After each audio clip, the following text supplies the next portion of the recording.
तो इसे civil PC के आदेश 22 नियम 5 के तहत अदालत द्वारा न्यायिक रूप से निर्धारित किया जाना चाहिए।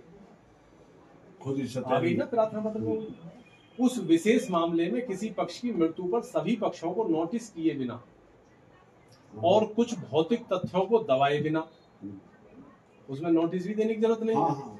आदेश 22 नियम 3 के तहत प्रतिस्थापन का आदेश दिया गया था जब तुमने वारिस दर्ज करने की बात की। जब कानूनी उत्तराधिकारी होने का दावा करने वाले प्रतिद्वंदी दावेदार द्वारा याचिका दायर की गई तो इस बात का विवाद उठाया गया कि मृतक का कानूनी प्रतिनिधि कौन था, और इसलिए इस अदालत ने माना कि यह अदालत के लिए आवश्यक था कि वह संहिता के आदेश 22 नियम 5 के तहत जांच करे। किसी विवाद की स्थिति में मृतक वादी या मृतक प्रतिवादी दोनों ही खोलती है के कानूनी प्रतिनिधियों के बारे में जांच करने का न्यायालय का कर्तव्य इस आधार पर नहीं टाला जा सकता कि इससे मुकदमे की प्रकृति बदल जाएगी। प्रकृति बदलती ना है। हाँ ना, एक आदेश हो गया ना इसमें, उसने जिला जज ने कह दिया कि अगर जो मैं वारिसों को जोड़ लूं इसमें तो प्रकृति चेंज हो जाएगी। तक से वारिस सब्स्टिट्यूट करने में कोई प्रकृति ना चेंज होती है उसकी अपील के बाद। उसमें उन्होंने ये कहा कि इनके जानकारी करने में कि कौन है विधिक वारिस, तो इससे प्रकृति चेंज हो जाएगी, पता ना कौन वारिस दुनिया में, हम भी जांच करने का न्यायालय का कर्तव्य नहीं टाला जाएगा, मुकदमे की प्रकृति बदल जाएगी। मैं यह समझने में असफल हूं कि मृतक बाई बेवा का कानूनी प्रतिनिधि कौन है। बाई बेवा एक पक्षकार थी। इस बारे में जांच शुरू करने से मुकदमे की प्रकृति किसी भी तरह से कैसे बदल जाएगी। मेरी राय में विद्वान जिला न्यायाधीश ने मामले की जांच न करके और इस आधार पर आवेदन को खारिज करके इससे मुकदमे की प्रकृति बदल जाएगी, कानूनन द्वारा उन्हें दिए गए अधिकार का प्रयोग नहीं किया। तो उसको डाटा हो रहा है।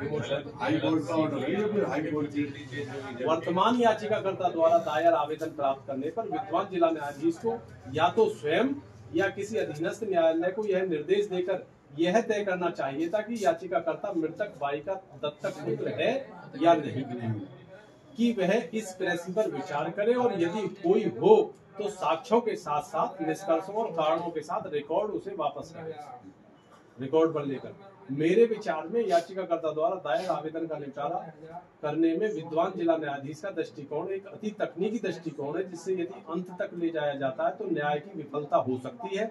यदि अंततः यह पाया जाता है कि याचिकाकर्ता मृतक बाई बेवा का दत्तक पुत्र है तो उक्त याचिकाकर्ता सबसे गंभीर शिकायत कर सकता है कि अपीलकर्ता द्वारा उसे प्रतिस्थापित करने में विफल रहने पर अपील स्वयं ही स्वीकार नहीं होगी। वह तर्क दे सकता है कि उसके खिलाफ अपील समाप्त हो गई है और इसलिए जहां तक उसका संबंध है ट्रायल कोर्ट का निष्कर्ष कायम रहना चाहिए, और ऐसे मामले में यदि वह रिकॉर्ड पर लाने के लिए आवेदन दायर करता है तो मुकदमे को आगे बढ़ाता है तो सीमा अवधि से परे भी न तो अपीलकर्ता और न ही प्रतिस्थापित वारिस को इस स्कोर पर कोई शिकायत हो सकती है। मामले में इस दृष्टिकोण से मैं जिला न्यायाधीश के दिनांक इतने के आदेश को रद्द करता हूं और निर्देश देता हूं कि उन्हें सिविल पीसी के आदेश 22 के नियम 5 के तहत, हाँ सिविल पीसी, हाँ सीपीसी को उसने सिविल पूरी कर दिया, पीसी के तहत अपनी शक्तियों का प्रयोग करना चाहिए और इस प्रश्न का निर्धारण करना चाहिए कि क्या याचिकाकर्ता मृतक बाई बेवा का दत्तक पुत्र होने के नाते कानूनी उत्तराधिकारी है या नहीं। ऐसा निर्धारण जिला न्यायाधीश द्वारा स्वयं साक्ष्य लेकर किया जा सकता है। नियम 5 के प्रावधान का सहारा ले सकते हैं, अंततः स्वयं ही प्रश्न का निर्धारण कर सकते हैं। ये खाली जो है उसे बताना होगा। हाँ बताना होगा। अच्छा उन्होंने इस पे ऑब्जेक्शन कर दिया, इन्होंने फिर पूरी किताब पे टोल पे की है रिकॉर्ड।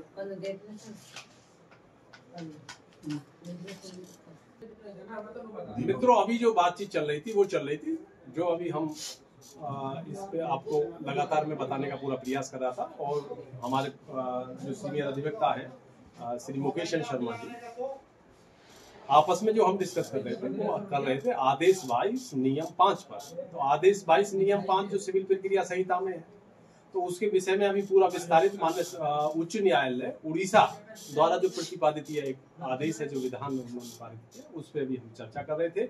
इसमें पक्षकारों का नाम है सुकांत चंद्र साहू बनाम जयकृष्ण राउत और अन्य, जो 9 नवंबर 1983 को ये आदेश पारित हुआ है। और इसका अगर जो कोई व्यक्ति, मेरे साथी, मेरे विद्वान अधिवक्ता जन, चाहे कोई पक्षकार विपक्षकार कोई भी हो, यदि इस माननीय उच्च न्यायालय उड़ीसा के ऑनरेबल जज साहबान श्री जीवी पटनायक द्वारा प्रतिपादित जो विधान है, यदि इसको रूलिंग के माध्यम से, रूलिंग को इंटरनेट के माध्यम से निकालना चाहे तो सुकांचन साहू बनाम जैकेट राउते और अन्य द्वारा भी निकाला जा सकता है, या अगर कोई भी इसका नोट करना चाहे तो इसका मैं नंबर आपको जो नोट करा दे रहा हूँ, तो इसका नंबर है उड़ीसा LR 305 1984 57 कैलकाटा 306 1984 57 कैलकाटा। और इसी प्रकार AIR 1984 OR1159/1984 इससे निकाला जा सकता है, और नहीं तो पार्टी पक्षकार के माध्यम से भी सीधे निकाल सकते हैं। तो इसी क्रम में आज आपने सुना आदेश 22 नियम 5 को पूरा विस्तारित रूप से। तो आदेश 22 नियम 5 का मुख्य जो विषय है, मुख्य केवल और केवल विषय ये है कि कभी कोई ऐसे पक्षकार या कोई भी ऐसा वादी या प्रतिवादी कि जिसकी मृत्यु हो जाती है और उसके विधिक वारिसों का हमें ज्ञान नहीं है, तो कोई भी प्रार्थना पत्र माननीय न्यायालय में योजित करके प्रार्थना पत्र और उसके माध्यम से उनके विधिक वारिसों का ज्ञान माननीय न्यायालय के माध्यम से कराया जा सकता है। उसको सुनिश्चित माननीय न्यायालय को करना होगा। और जो अभी जनपद न्यायाधीश को जो अपील के माध्यम से जो है उसमें प्रार्थना पत्र मूव हुआ, उसमें जनपद न्यायाधीश को संबंधित न्यायाधीश महोदय को जो उड़ीसा माननीय उच्च न्यायालय उड़ीसा द्वारा जो इस तरह का वक्तव्य प्रस्तुत किया गया, ये भी मैंने अभी आपको पूरा आर्डर की कॉपी उन लाइनों को पढ़ के बताने का पूरा प्रयास किया। इसी क्रम में कल पुनः फिर होगी मुलाकात एक नवीन विषय के साथ। तब तक लेते हैं, नमस्कार।